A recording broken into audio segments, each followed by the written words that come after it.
Coucou tout le monde, on est le 11 janvier. Tout va bien. Quand je vous dis tout va bien, c'est que tout va bien, c'est cool. Je me suis réveillée à 6h moins le quart, en même temps que mon chéri était en train de prendre sa douche. Celui s'est levé à 5h30. Voilà, son réveil m'a réveillée. J'ai pas réussi à dormir jusqu'à 7h. Je voulais sortir du lit pour faire des trucs, mais j'arrivais pas à sortir du lit, j'étais KO. J'ai pris mon petit déj, enfin mon petit Kinder Bueno du matin à 6h et j'ai bullé dans le lit jusqu'à 7 et à 7h je me suis rendormie jusqu'à maintenant, il est 9h moins le quart. Voilà, j'ai pris mon petit déj, j'ai déjeuné des madeleines avec du Nutella que j'ai fait au Thermomix, c'était cool. Voilà, hier soir on a fait soirée croque-monsieur. Mon chéri voulait des croque-monsieur, du coup on a fait les croque-monsieur, on n'a pas encore cuit les donuts, ce que j'ai fait. On va les cuire cet après-midi quand il rentre. On devait les laisser reposer que 2 heures. Ça fait 24 heures qu'ils reposent. Mais bon, c'est pas grave, la pâte est au frigo. On essaiera, c'est pas grave de toute façon. C'est pas un problème en soi. Que vous dire de plus? Je n'ai pas eu de vertige ce matin. J'ai eu 0 vertige. Je suis trop heureuse. Vous imaginez pas la joie à l'intérieur de moi de me dire que je n'ai pas eu de vertige ce matin. Enfin, pour moi, c'est ma plus grande victoire en fait. C'est vraiment ma plus grande victoire, à la vôtre.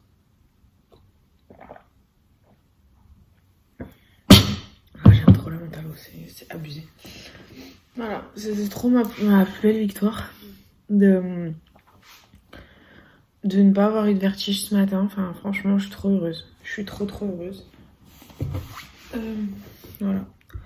Aujourd'hui, qu'est-ce que je dois faire? Mes donuts, je dois finir de ranger l'appart, parce que hier, j'ai pas fini de ranger. Faire des montages. Il faut que je finisse mon linge. Rien de ouf. Et il faudrait que j'aille chez le boucher, j'ai plus de viande, voilà. Parce qu'il faut absolument que je mange de la viande, vu que je suis hyper anémie encore. Et que c'est pas parce que je n'ai plus de vertige que je dois pas continuer le traitement au fer et le régime alimentaire. Mais en soi, c'est trop bête ce que je vais dire. Mais depuis que je mange des aliments riches en fer, et je mange beaucoup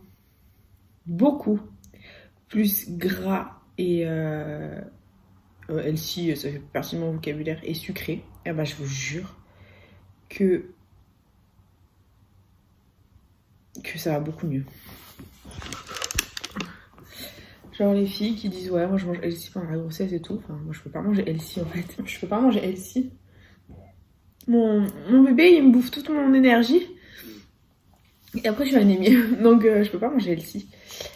Et d'ailleurs c'est ce qui m'avait sauvée au premier trimestre d'ailleurs. Au début en fait le problème c'est que mon premier trimestre il a commencé en fin juin, enfin en fait je tombe enceinte début juin, mais j'ai appris que j'étais enceinte fin juin. Et du coup, mes malaises ont commencé. Donc, non. Du coup, voilà, fin juin, j'ai appris que j'étais enceinte. Et en fait, il faisait hyper chaud. Du coup, les féculents, on ne mangeait pas des masses avec mon chéri. On n'en mangeait pas des masses. Et en fait, on avait tellement chaud. En plus, on est dans le sud de la France, donc il faisait pas loin des 40 degrés. Et en fait, on avait tellement chaud qu'on mangeait que des salades. Sauf que les salades, en fait, ça me tenait pas au corps. Vu que j'avais besoin de... En fait, j'avais besoin de féculents. Et je mangeais pas de féculents parce que j'avais tellement chaud que je mangeais des salades, genre tomates mozza, burrata, voilà, enfin des trucs comme ça. Et je mangeais que des salades, j'avais tellement chaud. Je pouvais pas manger voilà. Et en fait, c'est ce qui m'a déclenché l'anémie. C'est que déjà de base, j'étais quelqu'un d'anémie en fer. Et du coup, en fait, j'ai changé radicalement mon alimentation au premier trimestre. Je suis passée à... j'ai eu des envies de gras. Après, en fait, au début, j'avais tellement peur d'avoir des nausées que je mangeais pas. Je mangeais pas... On va dire... Pas que c'est pas à ma faim, mais pas en grosse quantité. Et je mangeais que des aliments légers. Je suis tombée... J'ai fait des malaises incroyable. Et puis dès que j'ai commencé à manger gras, sucré, bah, ça allait beaucoup mieux. Donc après voilà, on réagit toutes différemment hein, par rapport à la grossesse. Hein. Je respecte toutes celles qui mangent healthy, tout ça. Mais moi, je peux pas manger healthy. Enfin, uniquement healthy en fait. Mes collations, il faut qu'elles soient sucrées, il faut qu'elles soient grasses ou sucrées. Enfin, c'est incroyable. C'est comme ma gynéco qui me dit oui, quand vous avez faim, vous mangez une collation non sucrée. Enfin, en fait, je vais pas manger un fromage blanc 0%.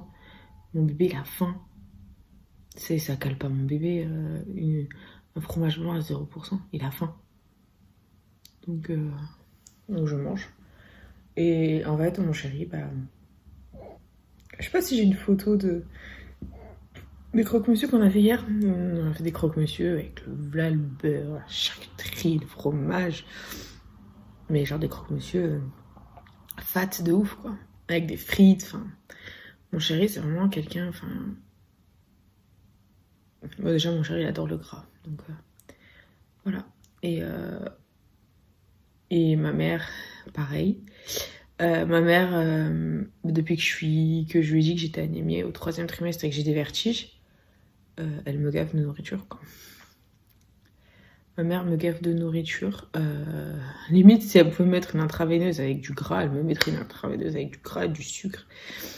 Mais je mange... je mange mal. Je sais, je prends du poids. Je mange mal, mais c'est pour le bien de mon bébé, quoi. Donc je me dis que... No choice. Puis voilà, enfin moi je m'en fous. Je pèse actuellement peut-être 66 kilos. J'ai commencé ma grossesse à 56 environ, hein, parce que je suis pas quelqu'un qui se pèse tous les jours, donc je ne sais pas comment je pesais exactement au début de grossesse, mais ça doit être dans ces eaux-là. Et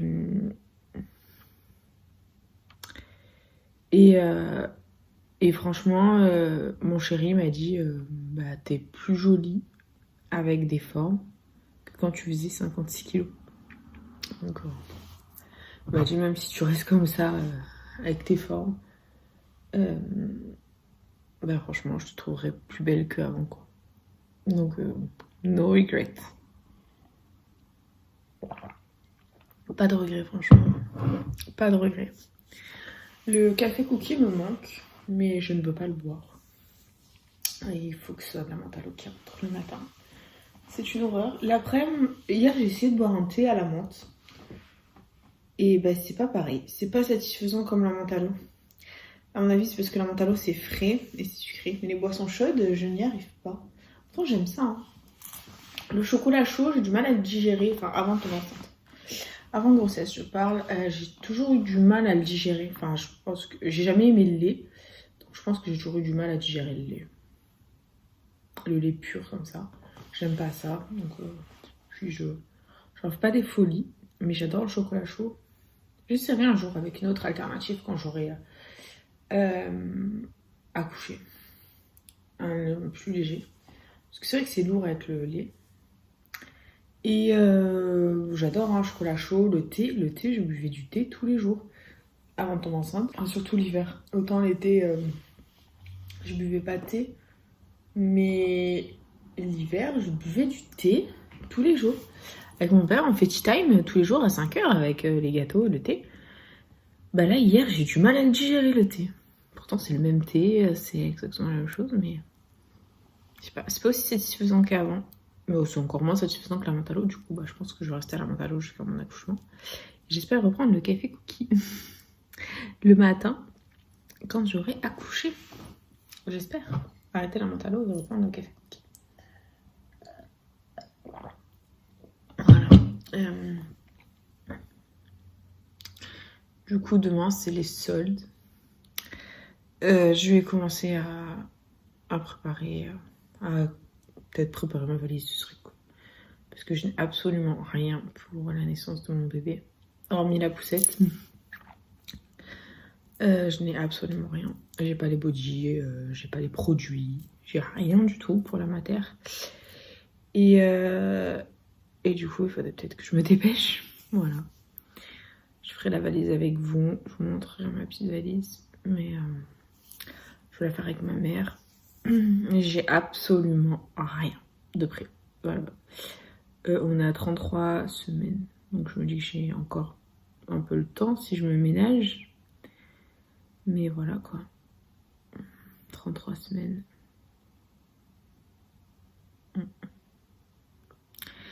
Voilà quoi, 33 semaines. Donc ça veut dire que il me reste au max 8 semaines quoi.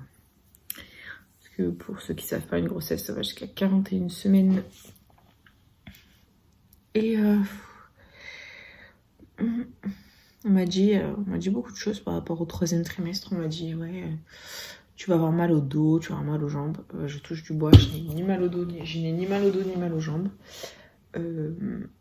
J'ai mal aux jambes quand je marche vraiment énormément. Genre, je vais faire le magasin pendant 5 heures, quoi. Ça, ouais. Ou alors, si je reste debout pendant 4-5 heures, ouais, j'aurai mal aux jambes. Sinon, j'ai pas... Franchement, je touche du bois, j'ai pas mal aux jambes. Après, peut-être c'est parce que c'est l'hiver. J'ai pas mal au dos. J'ai pas mal au ventre. J'ai mal au ventre. Franchement, j'ai mal au ventre et je contracte uniquement quand je fais un long trajet en voiture. Là, ouais, ça contracte grave. Ouais, là ça fait mal. Mais sinon, je n'ai pas mal au ventre. On m'a dit oui. Tu vas avoir des aigreurs d'estomac. Je n'en ai pas. On m'a dit... qu'est-ce qu'on m'a dit d'autre? Ouais, les nausées vont revenir. Pour l'instant, je touche du bois. Je n'en ai pas.